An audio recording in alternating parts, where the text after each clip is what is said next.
yete yenti ye hia nkwankwa nuase na nkwankwa nuase nso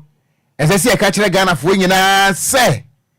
ye mamu nyina akwaba ene atenase na mo atenase yo kwaso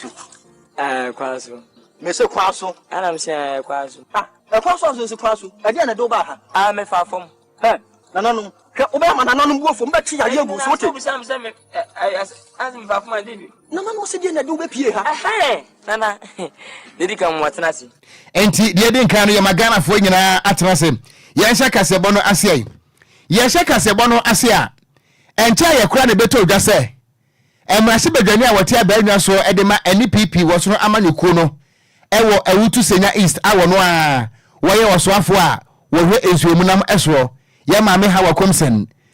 afen so eye yandi emrase badwani onabo eye Farouk Ali Mahama wo mo ede wo nsa akeka ensamtwerofo bi ewo Ghana ha no mo a ye bo mpanifo mienu se wo mo mpachewa ye bo no a wo mo ampachewo sana monto na wo mutu ye no ekoye ntokwa kese ebeda wonom ene Ghana Journalists Association entemo a ne nyina mo no wopanipa wono ana oye president ede ema Ghana Journalists Association eye owura kwabena dwomfo na wodi tuda ekirem se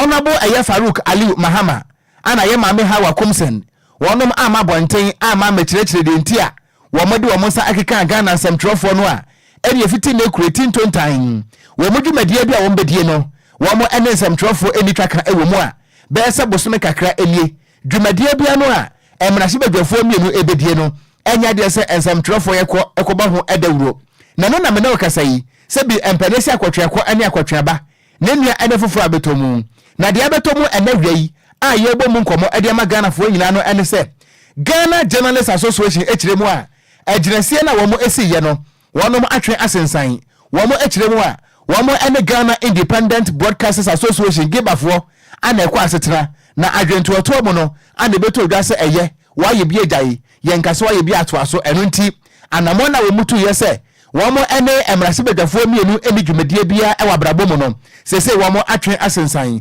saa anamonsie wei enyina no etime etodwa na enra wo bra wo mo ene sabtrofo ekasa no wo mo echirem se wo mo ene emrase bedwafo mienu ye maame Mavis Hawa Komsen ene honorable eye Farouk Ali Mahama wo mo nyina no ehia ama emrase bedwafo yi apachew se de esi ye no ebintimi sibiem eno nti wo mo pa Ghana semtrofo yi na chew eno ana wo mo gyina so akirem se esense emrase bedwafo no enya enuhu na wo mo apachew nti egirasie bia no a ensemtrofo no esi ye no wonom atwe asensan meeting na ekoso no sabre na ye maame a wono ebehwe kire ese wosoafo a wohwe enkrato eso Fatimatu Abubakar na wono so ewo hodo mo bia wo mo egira mu ede echopa ema ensamtrofo na wobra GJF no edi nkoho enkomo no momientie kakra. The latest development on this case is that Ms. Hawa Komsen has handled her well by taking two suspects identified to her during the said meeting to the police to assist the police with investigations. We are very much aware that the police has cautioned them and have taken their statement. We are following up on the case with the police to ensure prosecution. I have directed the Central Regional Executive to speak to the complainant, that's the victim, Kobna, to write to the police to seek for a state of investigation report. We will inform the public when this report gets to us. Enti enia yeti yei eye wopanipa wono ana Ghana ensamtrofo kubatan Ghana Journalists Association with any Mose president Owura Albert Kwabena Dwomfo ana ode sansem we etu edwa na enu achi no ana opani a wono so woye yende emrase bedwani eye Farouk Mohammed Ali wono so wakasa ye wono so nsem kakra wode tu edwa enie. After meeting as a coalition to assess the conciliatory gesture of the MP, the plea by the Minister of Information Designate and Head Deputy Designate, and the positive feedback from the management of City TV, City FM, the GJA and its partners have decided to end the media boycott placed on Honorable Farouk Ali Mahama, MP for Yindi. We therefore respectfully request all media organizations to take note and act accordingly with effect from today, May 9, 2024. Let me point out that we have the full acceptance of City FM, City TV management on this matter. We have their full acceptance and the full cooperation in this regard. Wapanin Abet Kwabena Jomfo wano ana Ghana Journalists Association wada no se president ana de sansem we etodwa na ne kura mono ana wade ato ensemtrofo yina so anim se enhyehyɛ ahodo bia no a ɛfa ensemtro adwuma ho no wo mo nso emfanya adwuma afi nso wo musi nkonwa no agyinasie bia no obetodwa no nso wo mo hwese wo mbedi so pepepe se de bia wakyina bi do watime ene wakame ensama ewadwuma no. We are glad to say that no attack on journalists has been recorded since we made this observation at our last press conference. Furthermore, there is good news on Ghana's improved press freedom ranking as recently announced. So what we are trying to say is that after recording the first 2 attacks in January, I think early February, there was another one, making 3. And since we took this decision and in our resolve to blacklist persons and individuals who comes after journalists, who attack journalists for no provocation, no reason, we have realized a decline in the attack on journalists and media practitioners. And for me, this is really good for us. It means that the measures and decisions we have taken is really biting, and everyone is really, should I say, cautioned and be careful about the media. Wamai Ghana and some trophy kubatan wapenimpa wadano se president ani etene kano ne di ede Albert Kwabena Jomfo. Oko. Ensem we no ho. Me ye o mayi afiri o mo so no me ka se yem dana mboa. Yes. Because kwan a titiri ni amanyofo etata nsem trophy kuruma se nyame nim ni kura na ano oden. Wo de betu abayi Ghana fo bete. Yinim de mutumi yo. Ekoba ne se empanifo no tu ana mo bi se na ya boy kwato programs na beboa pa say ye ni say na nkaja omo ye programs a na sa mra se bedwafo mi na nkoma afra mabusuafo na nkoma ba be ye report ke beboa na ye tikuro na say mu di dwuma na semtreni ba ase a na mu bu ni say semtreni ye motamfo enya de pa ete se wo mu jae na ombe jae going forward na de say ye president obo no homoden na ode ne nansi form so obi ye bibi sa bi o pa de ne omo obi ansi ni program bi ase ne mo betimi aboa na se nipa no fatase ye che na ese ye che no o se nipa ne fatase ye che na ese ye che no o se GGA fo no hwese ebi nsi biem bi ko ha dwen agro emra na yera afa money eye president Albert Kwabena Jomfo betu no yi ensem trofo do a yabu e okrom ha doso na we no minim we no me hu de menka wodwe ho a won ti menka hwe because meka se meka be hadwen some central for adenti na emrahye bedwafo no mienu tena ase ehunu se elections bedru nte ne ye pachewo ehon na sebo no kura sha ase efre menya GGA member to aso enko yanim ye to akase bo no so ane ye bo ede awuramu wasante bantanam nana no brada etwa mwen ena electoral commission fo ede chese ba bonten se yabo modin abie abato ahumam ede ato na Ghana fo mebu na fi na onu manya mfi hyede dun wotwe no obi antimi kwatwe de din se be yaba na kwanya na 2024 abato ede ya ne mwen watimanya kwanya na onu nso etuma kusi gina de ma onu ane ho akoto aba de mo mampani a onu ankasa pe ana afi nso ma se bedwani a onu ankasa pe so okwalo president no o my Ghana mu na no na electoral commission esa de ba bonten echiremu a dwumadie no ebekọ so nanso onu musese de etie bia no dwumadie bia no ebetimi aba so ha ba ko anase mienu betimi akoso nanso enso mo kan ya na gusu edi dwuma papa o maga na manchese okopie mu e wo santimantari ma so ha yi no ade ekosi papa chese wonu ma mo koye so mo gotwetwero mu dim se be ma mo anya kwanya na o muso mu din no etimi akọ abato huma no mu se ya mekese yi dodo na akoduru mpotem ahodo a na chese wonu makoka wonu ma chese wonu nya kwanya mpo wonu matumi atwere wonu edin na electoral commission chire mo chese o ha ba ku bi atimi aba titru ni nyina ya aba fonten time me internet yi edu ba bia na abona ni se sabi bayifu a opa ba bia tudi afa na ate de ko ohun ekoba ne sanso wonu no ntumi nya ho hwe wo mde obetimi aya ne so mbekọ offline no matumi register manfo atwen edegu pen drive so na koba se ekwanya ba na internet no san ba bio ana de emprefa wo moden no matumi anta de test ni nyina de akọ mo fidie no so na no ena eya kopiem asante original eya panimpa eya yisi boss ni din ade Benjamin Bano bio ena wo kirem se o ntise ne sase no oha no koso ana nsese amekase de ade bibia to din adwumadie no eguso a ekoso mo hwede mu ase enipa hodo a wonom ehia se betwere wonom din no bekoso a atatwa mo nyina din ma na boa mo nyina edin atumi akwabato no abato ahomanem se be betimi aboa na 2024 abato ade ya ne mu no wonom nyina atumi anya kwanya atumi akoto bie There are certain things that are beyond the control of the Commission, and one of them is the internet stability. The first day we experienced initial instability with our internet connectivity. It came back and then we were able to work after 11 o'clock thereabout. Yesterday too, we have a similar experience during the afternoon. And later on it came and then we continue to work. But to every plan, there should be a plan B. When the situation is such that we cannot control the internet connectivity issues, Commission issued a directive that we go offline. We'll be using offline until such time that the connectivity issue is restored. So that anyone who comes to register will have the opportunity to do so. It is not in our interest to see people queuing at our offices, waiting to be registered. Some people came day one, they came day two again, and today they are there. So Commission in his wisdom and in his quest to ensure that all the people who are qualified when they come to us are covered, has indicated or issued a directive that we go offline to enable us to register all the qualified applicants who come to our registration centers.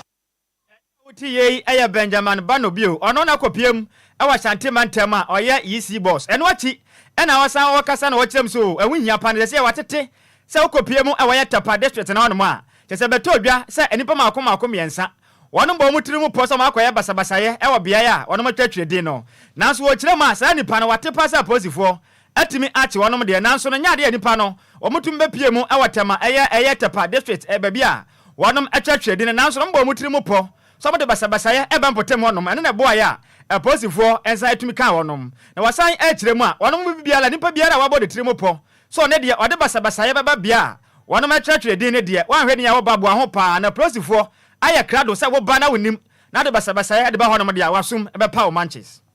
Nobody should even dare to try to disrupt the process, because the security is there and the security will take up such people. And they will not even allow them to get closer to our centers, as you indicated in Tepa. They were not allowed to even get to the registration centers. I don't know the location where the disturbances took place, but it was not at our place. And the security are there. Every center you go, you will meet no less than 5 police officers. They are there to protect the people there and to protect their equipment. And nobody will be permitted to disrupt our programs.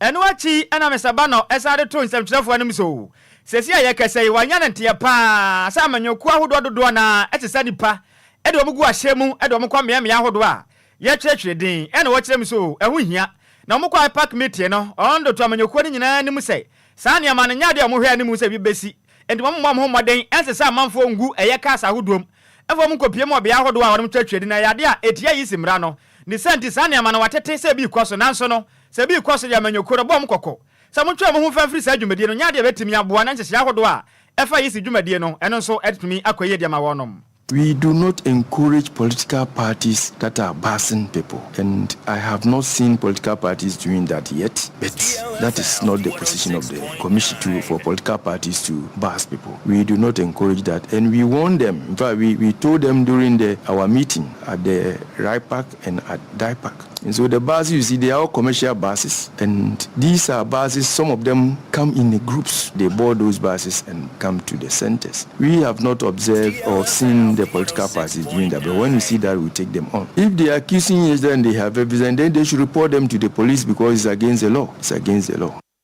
Any OTA, Aya Benjamin Banobio, Onuko Pioma Santi Mantema, Onon Aya EC boss. Yantua Eviapem to break us a bono eso ewo DLFM 106.9 eswa. Now the message in Indian so abrayen ewo your Facebook no so ye backing kind Indian so na ye de amount. Yantua Kasebono eswa.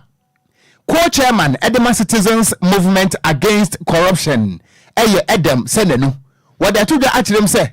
Anamoa mampani Akufo-Addo etuo se one penny Emma KPMG report wa. Wamo edebetu the Alpha Ghana Revenue Authority. A year contract bia wo mudo musakwa sha se kwan ya company bi enyeje Ghana sika ema wonom no Edam said no echirim se mampani Akufo-Addo asa wofo abone so firi se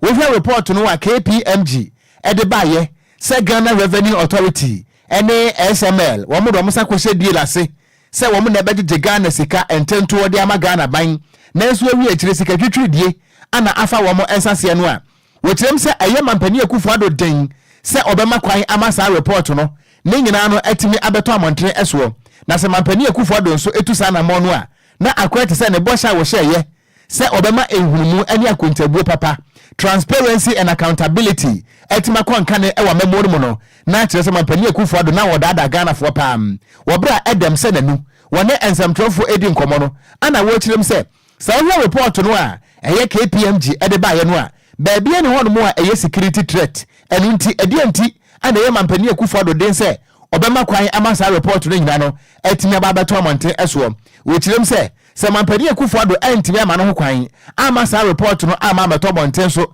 ama Ghana fo nyina ehunu eye report no ensema hodo ewo mu a na kire se aban wei wo mo ayo madwene se wo mo ebefa kwati kwan abo Ghana fo ekronom na se busuanfo se mo beka yi a eye investigative journalist eye Manase Azuri Awuni ana okoye hwehwemu eye ne Fort Estate wode betu da ekire mu se Ghana ban enam Ghana Revenue Authority so e de contract bi akwakwama SML se wo mondidi sika na ewi ekire no sika botene ene ebro wo pepe ene ekire afa aban we ensase na obra eye Fort Estate wo mode sansam no ebetu ga ewo X no eso no eye ntentakese no eso no eno ana KPMG report no so ede be pay so se ampa de asie ni nyina no eye nokore na emom na ho behia se aban no makwan ema sa report no beto montre so na sansam no Ghana fo kenka ate ase ni ehunu sikatwitwi di a efa aban we ensase ewo sa eye die no a ekoso no emum eno ana mampani Akufo Addo so mpeso be makwan a co-chairman ede Emma Citizens Movement Against Corruption Adam Sedanu echirem se mampani Akufo Addo eyesa na sa report no ameto montre so a echire se wode Ghana fo nsa ahye eboase a wo bo ne sa chanchan. Clearly, not releasing the report raises red flags and begins to lift suspicion that perhaps there's something more in the report that the president is not willing to give us. So in my view, to deal with that kind of suspicion, it's rather in the interest of the presidency, perhaps to redact portions that they think are sensitive, but still release the report. The best interest, I mean, good governance lies on three pillars. Transparency and accountability is one of them, apart from the issues of participation and then systems and control. And transparency and accountability is key to carry the people along. So I highly recommend that the presidency consider releasing the report. Otherwise, it will fuel more suspicion that something is being hidden, which is not really perhaps the situation. But you can't avoid that kind of thinking by people who just want to find out what went on. And there's good reason to do so. I don't think they would dare alter parts because KPMG is too important, global. They know their own report. Somebody will take it and look at it. What they might do is to redact, black out some sections. But I hope that will be perhaps far in the minority. I mean, much less, probably less than 5%. Just areas which maybe are very sensitive. But releasing the report would be a plus, a serious plus. It's on another platform. I was told he's thinking to do so, and I said that would be commendable. In which instance we will salute the president. But until such time that he does that, yes, the suspicions will continue to fuel people's concerns that why wouldn't they release the report? Enti ania yeti ye eye co-chair Edema Citizens Movement Against Corruption Edem Sedanu ana wakasai ye to akase abado so ne ye board edi awuramo e senior presidential advisor ya osafo mafo na so ye na bepa yakasa echiremu a national public sectors no enmanimu ye so mbɔ modern tenase na wanom eya reforms ahodo betimi aboa na ankrankra nyuma wo manga na mu no betumi ebiebie nyuma na mebu na ahodo mo manga na mu a wanom enya nyuma ye no wanom atimi enya bi ajo no pani kasa na wachirem so manga na mu ade abaako a aha man pa titiriw eye nyuma ahodo a mebu no enya bi nye Ghana meburu nyina betimi akosuku akɔbɔ degrees ahodo a wawiase nyina na so mu wi a enyuma pa bɔ wanom te sɛ sɛbe sɛde adwonso abo akɔkɔi ni santi ɛho nyia pa sɛ no manim yi ɛyɛ public sector no ebetimi ene ɛyɛ private sector na ka bom no motumi anhyɛ pa betimi abo na Ghana meburu no wanom atumi anya nyuma atumi agye na no safo mafo ekiremu a sanse hye ahodo amperifo betena ase aye na betumi abo pa ema nyuma ahodo pa de bebusuma o ma Ghana mu na mebu ni nyina atumi anya nyuma agye na mo na wakasa aye wa National Stakeholders Dialogue on Public Sector Reforms edwumadi atodwa e wo Cape Coast mekire ogwa ana asafo mafo ekiremu animanim na huhia party triw ene mebu ndodo na anka onom nya kuadwuma anka onom beye na nso se behwo na kuadwuma mpo koya intosi waduama na aso no ukwati mpo anyefa na adefa ka kwan ahodo nyina sesei afi nso kwa befa so abakọ na benya atofo mpo no eho akoya den pa o kiremu a we nyina ya de a aban betimi atena sen ana afi nso public sector no betimi ne eye ankrankra nyuma na kabom ayenhyehye pa ene betimi nya boa ema nnwuma tumi nya busuma Ghana emabuna hodo a wonom nya nnwuma ye no wonom atumi nya nnwuma ayo.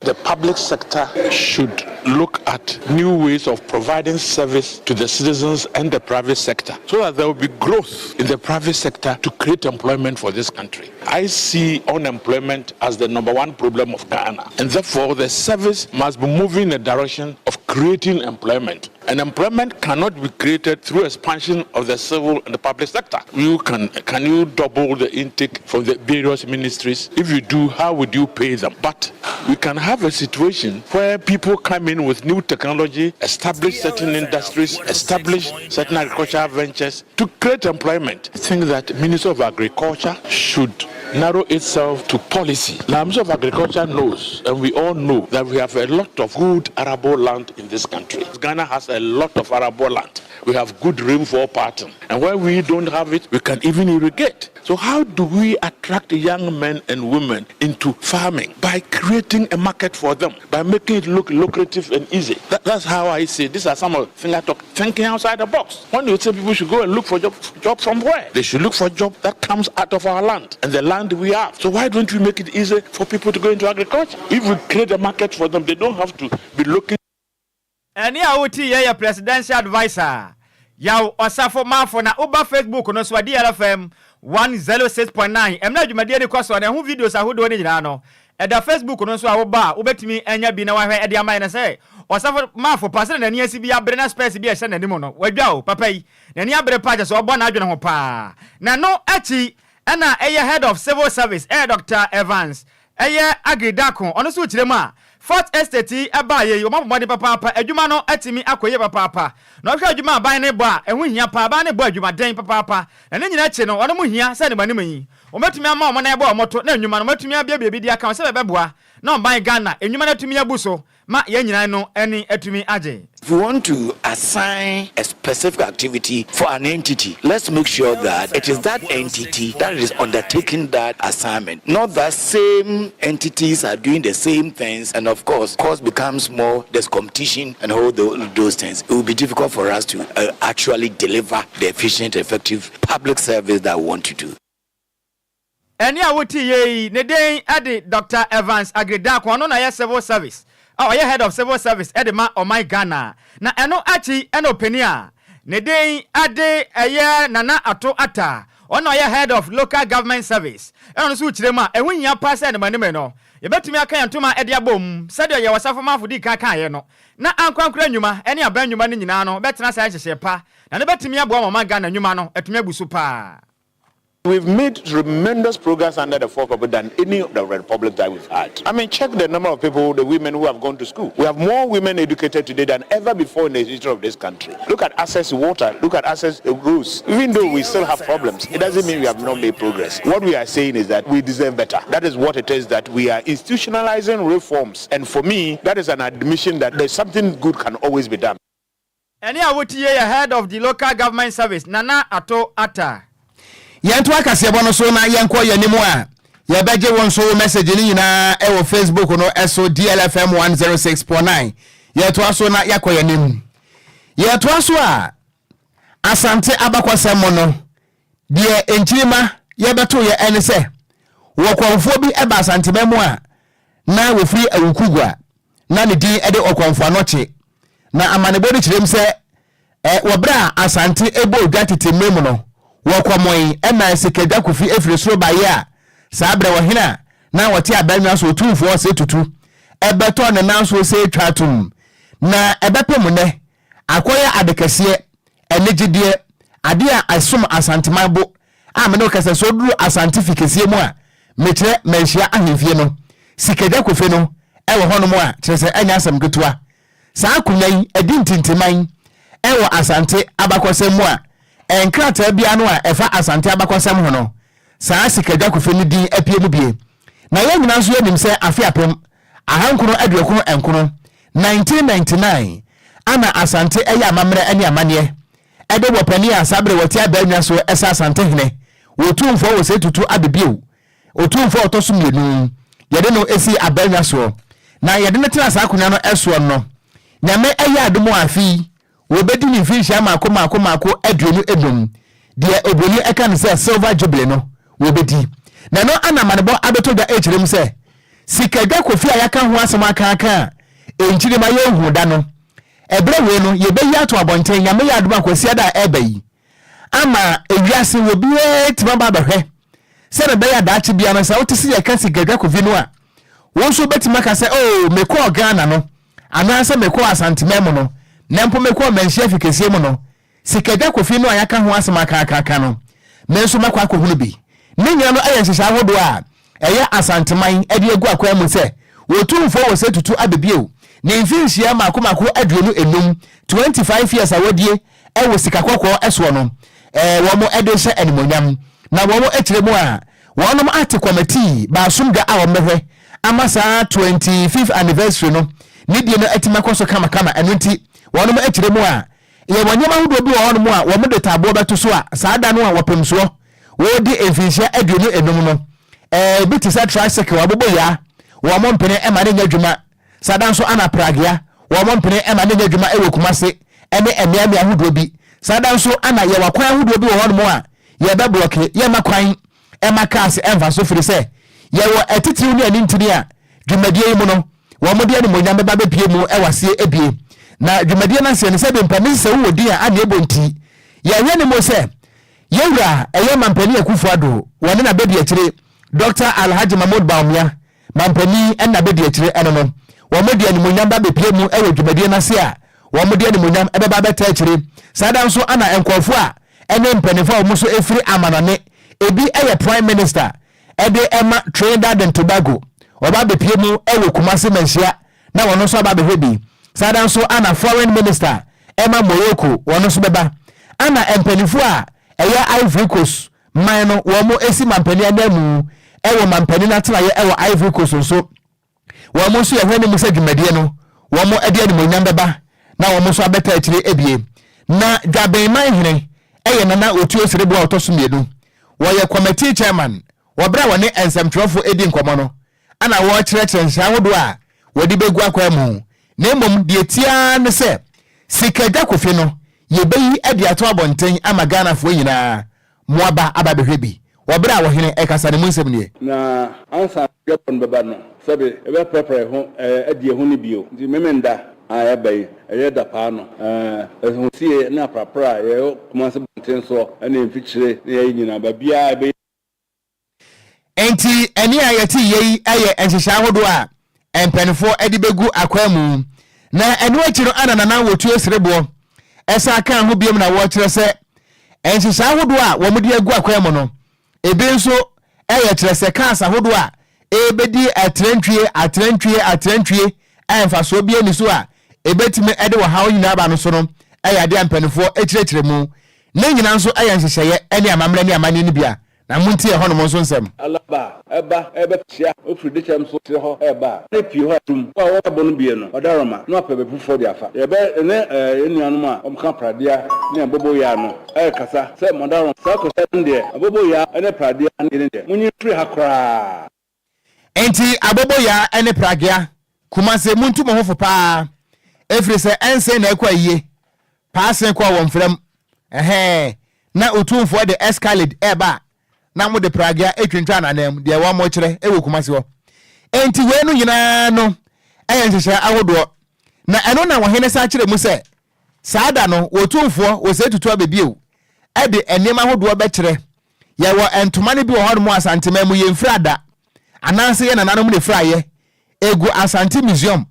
ne nyina so ebeyi ade apie ebi eye sika futuro ebi eye fata nkroma ene anya asam kotoa masimehema wem odomehema brabo abetie kube fe sedi anya odo efi abosia wowu atwede wo se ba ko ofuro kyerɛ sɛ entoma de ebeyi bia pie pa na ba ko ane de ede eye me ba wa abrokyire ene Kwadwo Sammy wagya Pentecost no ana ne nyina ye entoma hodo a yebeyi egu abonten so fo ode na ho de nyina baba efre esan efa akwa akwa mprachire ma no a omte mema konso a omo eto emena no om nyina baba ama esikagya kofi kra nso sabe ebeyi nadi anya da bia na omu unya ba bi kama bia na uti na yi ebe kan otumfo ahode a ode eba ne njapade a ode e kyerɛ enti saada no de ye be ni ma kire pa Kwadwo okonese we de beko meko na ade na me na ya de ram tia onim say your boss onim ya di nkomo bi say wone hwan one me ai adwumawura na ade Charles Kwadwo Fosu Charles Kwadwo Fosu hwan your managers ewrekwa me na me ka kire wo ewrekwa sen yes o si wakoto ntuma bi afra na ntuma na wakoto ne dia da so ye atamfo nyanyame won de akutia na ba ko nso ye won me sere kwa you know na ntuma no eno na de beko program no ntuma no ba ku bi e wo hon ma mi pa bi atoma ya me nya bi ye fa ne Pentecost for okrum Okogyeabour bi kumni pa okuma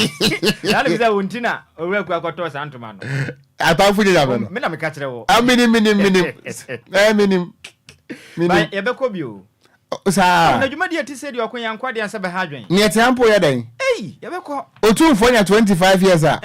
osunu nsi abopremu ato unu ya pa eto boy na ye dan ye kokora be ba me dem kwa ma sama na ye kwa ye beja akira ma yi champion tailor na o maka DJ Mario ni DJ Afiba o me hekira to ne amade amai because say ye yankwa secret bia no e wodwuma de na se no okwantu mpie o empie ye ne be kwakofa ba say ye yankwa secret bia wo sikadwa hono no mu hunu dabi aje say ye ne kwanya ko yi secret na edai e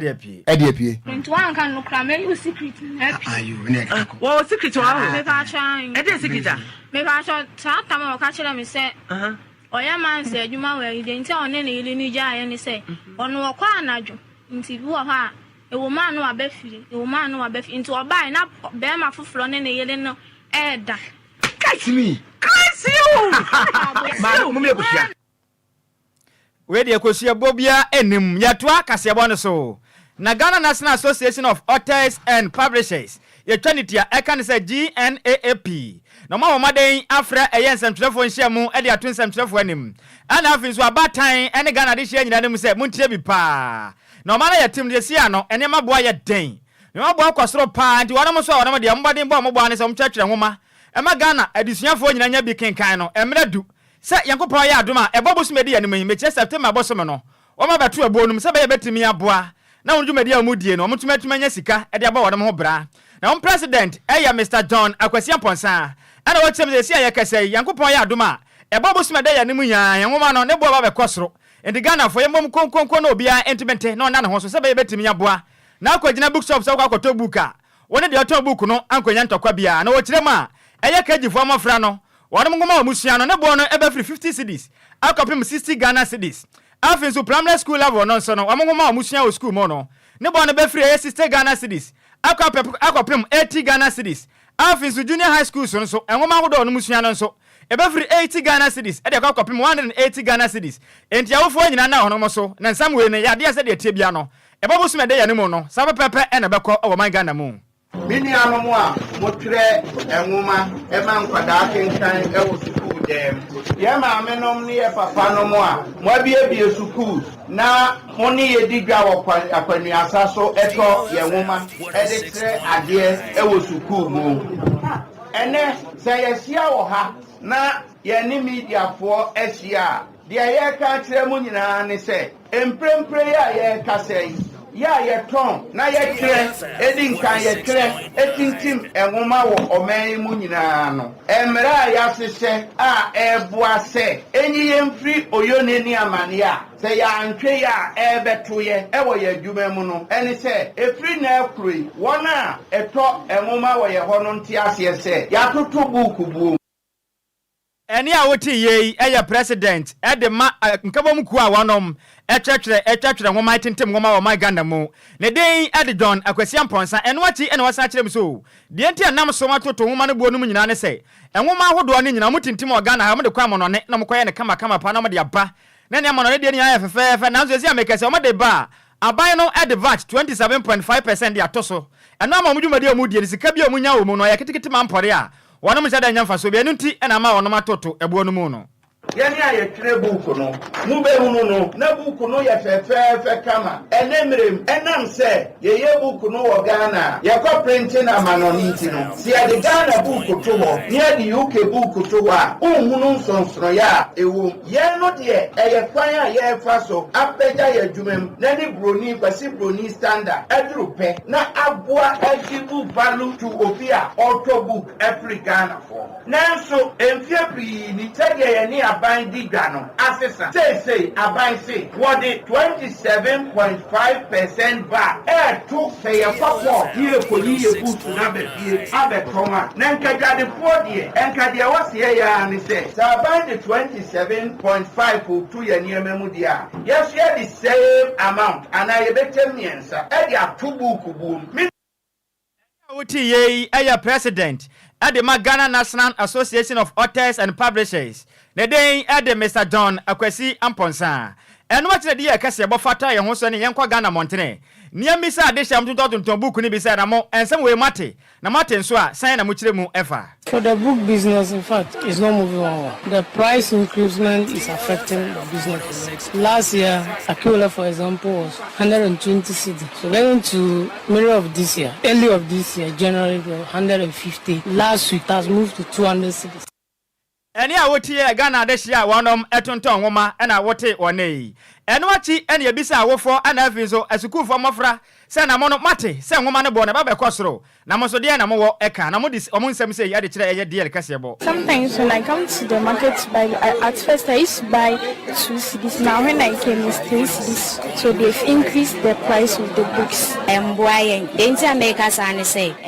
a boy my bar, if you are not back, maybe I'm for some cases 20 CDs. Next time, Obanes or Rabel Town, Obano Maltravia 25. Zebo my Baba baby 5. About Obano Maltu, when say a swat scan, maybe our person of 5 and now cost the better therapy. Yes, Anna said, am I a yes, school for a higher cacra? Mutu be a better affect here, say. Also, books, Liana, I told the first time we are paying. See a better to be by this September. Any I would see a Ghana, she has a Binomia for and a Binso school for Enquires. What is our name? Down my idea, Eddie Diatia Cassiabo. Yantua Cassiabono Esona Yankai Ghana for Adrian Ekakra. Na Derek Ayete and was who take Cassiabona life. Eddie free a poem mantamo in Krakai and was so my Derek also Yadas Papa, Yanso Yamoa Hebi. Na Hans in Diodu and was good afternoon. In fact, DLFM Cassiabo, a more the pass and a man amoa. She say, Enya Asam Kutua was a Cassiabon no size. Ye fano a Jimin someone pa. Ye chia down some of winning na wapani kwaku menu amanyo semno dozu kwaku wenyini ana kofi parliament waso di free agona bobikuma ana wase Ghana ayeden ayenwensen ayeprekesen yento akasebo no esowai mpachewa yeto aso akwanimu a ene nansa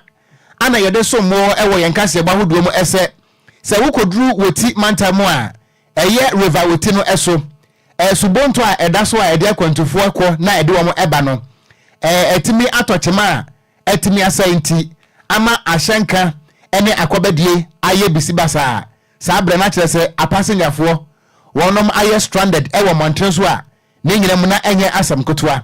na sa bra no yensam troni Kingsley Mamori Nanaken wobo moden ene commander Victor Oponfianko a wono woye operations manager Emma Voter Lake Transport Limited edin komo ana wotire mu se enta nkwapem eye enua anwumre no na eyade se panto no wonom atimi aye ama ahyenkafo ene akobadie ene apasenyafo wobia nso atimi akwakodi ne dwuma na mene wokasai empanifo de wose ayo a amanebo a betoga etirim se eye subonto no sese wo mo atimi ayo ama sese eye na dwuma na mienko ahoma so na ye nuabema Kingsley Mamori a wono anetonkra edema DLFM ewo wotimantamo emo enkomo aba ken ahoma na tiatom yabo ahoma de se yasabetimi aka ne biem na yene no edisa enkomo inaja emperesi de wo kwatan de wo ba atan de wogina ho ana ya atentro do nti watumi ede ehwa manebo atimi abraye ne ebusa se eyampa ese panto no one more etimi a service ama eye na dwuma ana kura se na dwuma no eye no wo de toto kan ne ho a se ne si etie wo mo a ekọ ene wo mo a eba no se no wo mo experience no etesai Ken apomba ko de nyame adomo mo de mo Ken yenso nyame adom yenso ye ho ye pa boye nkomo wo na wo woti mantam pantu no wadaroma wo mo atimi aye ama no ye na dwuma se ne etie eyo mo madaroma ama mpanyifo na so ate etuma engineers no ebaye enne da me no mu kasa ndi ndan na jopantu na shasha ye dwuma enti saa na pantu no de na ekoba na mbom ne tension company for eda so tie DLFM a ye ni abenya no sentu na omodi pantu no bako embamba kan na nka ye pantu bi no esan se apontu fo na omo fe ye northern region tamale no omo fa eastern corridor road no esan sa kwan no enche da nya se enti ama pressure babeda eye da mai pando kwan no so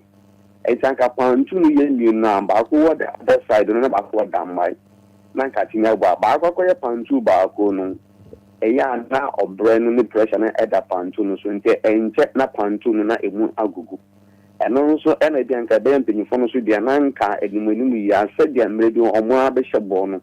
na nka bridge no omo fa betu so na tinya gba ma eye economic activities no so atimi abiemu ewo otima mofa etu bi sa na meni ameka se pantu no madawro ma pantu na sha se ye djuma Ken mama musa nene nansa no a wo de amane bone ba ye no ye hu se trucks cars akese pie no ano ana apake asabre no na wo muntime nko entime emba mene wo kasai cars no ano apake wo video no mu nyina no ade ma ye no yetimi akle won mo a ya transport wo mo ekoba bia wo mo kro enra pantu sha se ye djuma ba ye 12 pm no ambetomo ne nyumbe ba ye 17 hours no so hono no na most of the cars no makle and anapa ye kokodru no na cars na no mu videos no pictures no make me akati studio as a cars no ebubia any damayo sanso and the other side so pantuno atini akle oma and obedu anfa kwano so no traffic nanka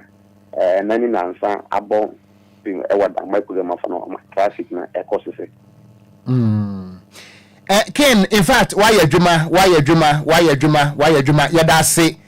kwaso anso de akire ema yenti watimi asisu de ama yense panto no eye na juma no de na kire sa rehemu a ana Ghana fo na nya ewo DLFM emu na Ghana fo nso eda wasese amane be wadi akire ama nne enso anso papa nso atimi aba so Ken yada se awie yi yes yada ma so ebusuya yensem droni Kingsley Mamori Emano Efreno na Naken. Wachire se ensem ne ba ye no DLFM ye ne edi nkan e breaki ne first ya ye kan ho asemo a enne empanifo atie DLFM kasebo ama enne panto no Kwadwo okon sese wase said de odru damba ya omo bo omo nsema DLFM kasebo no nya asem kotoa sese panto no wo maye a eye na dwuma o se DLFM no nye station a tese eye station ketwa empanifo ne ani ntiri ne atitiru ne tie station no eno kurenti yes say ye kan no prepa na ye da empanifo ase se omote ye so matu hu anamompa efri se wo hwe businesses ahodo a efasa nsuo no so a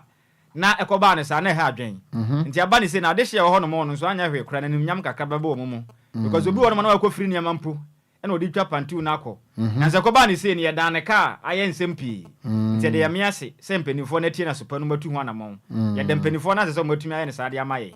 na eno na Ghana fo nyina hwe anim so mbe ya amaye nso Kwadwo oko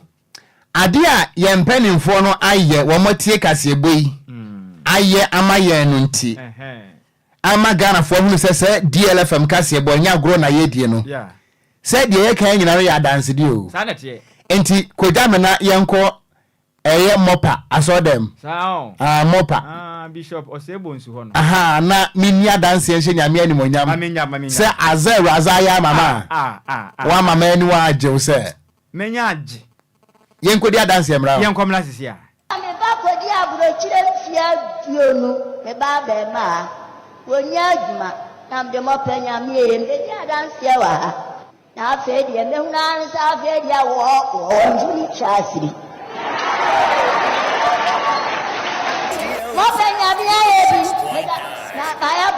maya bone mo penya mi afedi e ami ba kwadi aburo chire fia dionu me ba be ma wonya adwuma na mde mo penya mi e mde dia danse wa na afedi e mehuna sa afedi a wo njuli chasiri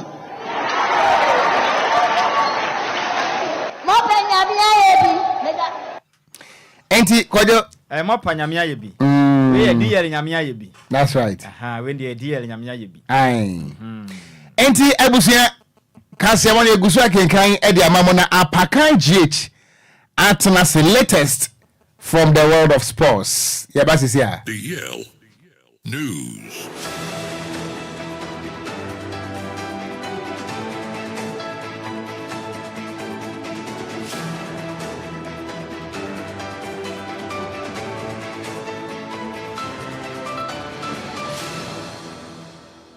Ebusia yansamo bibiala ha emo bibiala kwa bamfambra DL 106.9 FM kasafidie so ena fiada area pram to breka sebo so mredo sa gudie mu nsama wo so aya boabo no ebusia ya ba na ya de bedown na ohuni ekọ ene ne ba ewa gudie mu nsampi na neguyan pronso a ye de ba ne edi tie sa wote na edi kan se ye kano ena ebusia ya boabo no a ye de eba bedown Ghana gudie mu nsamo and of course microphone close to the latest any exclusives no ya boabo ani nyina no a ye de ba ne ye de ababe down me amede nsawana ba dia meje so no ya yesu ano de hye apakan GH the blessed kintantem so aminsi fam na mention semana se emfan fifie emfan ma de mention se emfan fi Ghana national under 17 emema na akache ye from the black starlet and ram omone oma ye friend Niger under 17 no e the friendly game back ko e de buani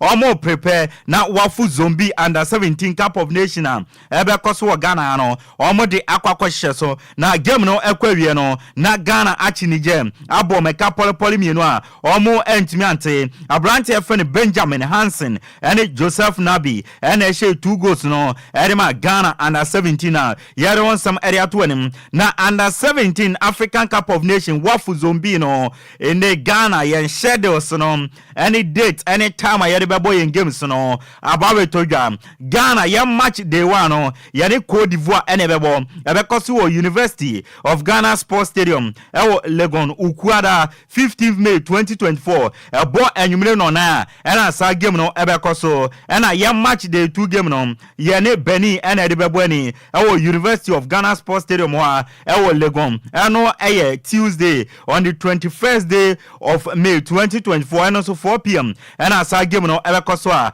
made won some area to anim na head of the wafu zombie no ena Laye Kingston oye in the coach edema the black starlet no akasa osi nde no owo mission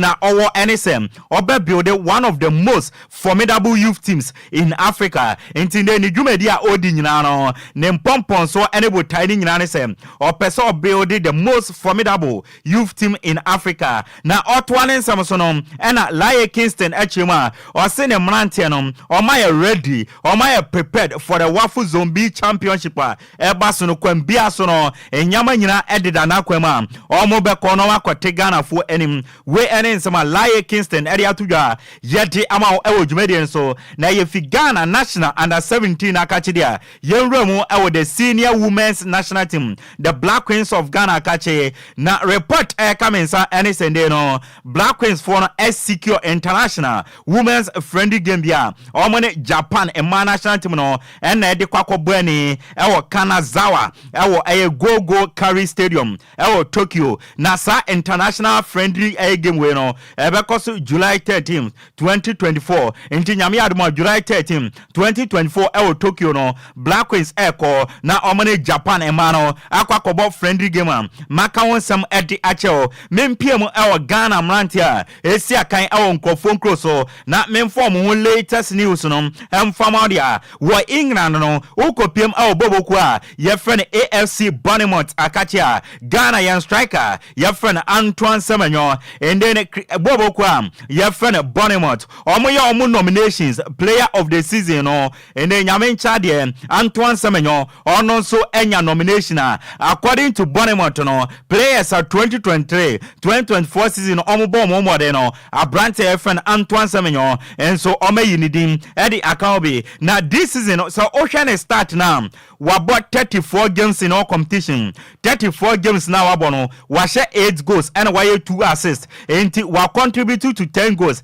in 34 games this season Eddie Amabobo kwa ya fan Bournemouth player of the season our Bournemouth akache no o modini di account mechema Antoine Semenyo me dey won some edani wanim na ene me da so ejina England wa me nkopiem our bobo kwa ya fan Crystal Palace o makache na ukopiem wa Ghana your versatile player bi wo otumibo as a left back otumibo as a center back otumibo as a defensive midfielder your friend Jeffrey Shop ne contract no na nka season we eba na wie ya eba na wie na so me no ka say Crystal Palace for HM and more Esson enim into Omaman 1 year contract extension in the Jeffrey Shop tran Crystal Palace until June 2025 made one some at the atwenim Abdul Karim Zito head coach Ademabobo kwa your friend Drinsese na coach Abdul Karim Zito akasa or say in the mmerɛ do say Ghana by no clubs are kwa Africa say CAF Champions League say CAF Confederation Cup no abane ebeboa say na be ya clubs ne kwa ombenya that financial power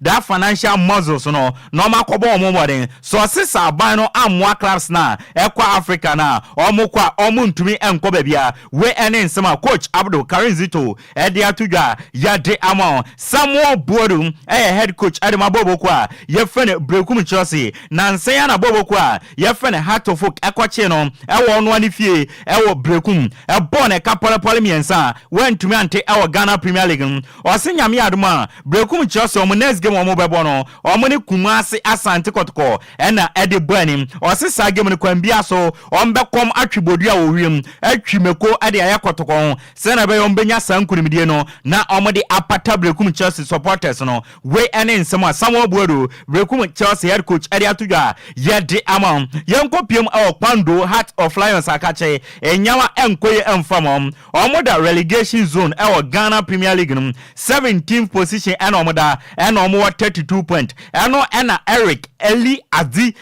PRO Edemabobo kwa ye friend Heart of France o sin de no omo focus and omo concentration nyina ne say omo be fi relegation zone na season ne be kwa wie no omo nko relegation to omo bom mbo ne bia se na be ya de no omo nko relegation Eric Eli Adi PRO Edemabobo kwa ye friend Heart of France Erebusia watene nkan ye rank of phone close so na ye monitor ewo emfamodia endra UEFA Europa League no semi final second leg no etodwa bobo kwa ye friend Atlanta omotena Jewish Stadium ewo Italy echi Olympic Maso ebom ekapole miensa omo entmente aggregate no ekoye 4-1 in favor of team ye friend Atlanta entimino ka say Gian Piero Gasparini eneni Atlanta team no ometumi qualifier omakwa PM our final of this year's Europa League na ye de won some edemon na sa team we ya bomo chem so emmo Bayer 04 Leverkusen endra no be anim so omo 48 games unbeaten run ebebe wie na so enkonya no omo saye ni biem embra Leandro Paredes ashe 2 goals eriama timam ye friend AS Roma asat 66 minutes ye nim say game yi de omo lose wie no ma ye enkonya on the 82nd minute Mancini no washe no na Stanisic on the 90+7 now abete kana ma na ye 2-2 a ende Bayer 04 Leverkusen akọ 49 games unbeaten ABC da ewo Europa almost so qualify akwako PM our final of the Europa League with 4-2 on aggregate in favor of them. You don't want some area to win. And to me no ka say the final of the Europa League no asete Atlanta and bobo kwefene Bayer 04 Leverkusen and akwakobo Gian Piero Gasparini and Xabi Alonso and akwakobo and a conference leg no so and draw second leg semi final 1 game etoja Olympiacos etna fie Greece eche Aston Villa bom kamienu a omentman 6-2 on aggregate in favor of Olympiacos no omonso akwalifo makopie mu final Olympiacos any Fiorentina ena kwakoba yede won some edemam wo eye La Liga no in the one game ebetodwa Deportivo Alaves any Girona 7 p.m. Siano ebo 6:45 for Sinoni any Inter Milan ebebo Bundesliga no 6:30 Osberg any Stuttgart ebebo 7 p.m. no eye Brest any Reims ebebo na Nice any Le Havre abo ewo French Liga no ebusia nyina we so na gudi mu nsema ya boabo no de bre yam fancy mi amede nsema no bai no edi ameje so na ya Yesu ano de share Apakanjich the Blazer King over to you Okogyeabour Ocran Nhyiraba ni am sorry so ekurase nkomo ne ebusia me zamrane no me zamrane no wo ye den me bonfo enne de zamra eno me zamra me kasa me kan ye no wo zamra kasa no enti apakaya wienti enso ye zamra ensem ne nyina champion Kofi Tell ade ko Facebook no eso akenkanfo mienu yenso ya jebrebe kenkan de mawo a edia mejeso eye Ghana Star Cartia mitenkura Okogyeabour Ocran mene Nhyiraba Kwadwo Sammy B na okonwonim yes adehye binom ewo Central Region omatomen krase de musi bitie ye no sa enya semeketo akra Central Region fine okopie Mindford no wapam potem honom pam for me na meka kire mo so mutie ye pa nyakopon kyerɛ wo mama me de koi saba ne abusua ne nyina ne adehye mo potem ho nyina no nyakopon kyerɛ wo no yeda wo mo asenti awiai yeda mo nyina ase ama mo nyina mo enitia ogyeyen oboja